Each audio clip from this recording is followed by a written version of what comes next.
প্ৰথমে মই এই অনুষ্ঠানটোৰ স্বত্বাধিকাৰী মোৰ অতি মৰমৰ ৰিনিকিক বহুত বহুত শুভকামনা দিছোঁ।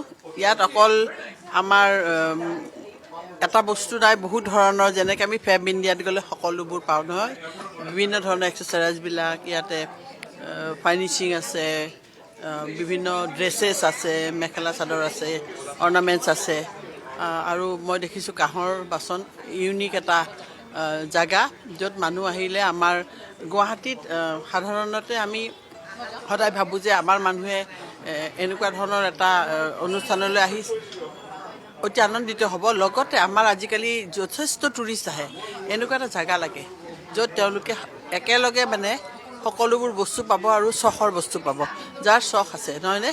কাৰণ এনেকুৱা মই ক'তো দেখা নাই একেলগে এনেকুৱা গোটেই সমাহাৰ এটা।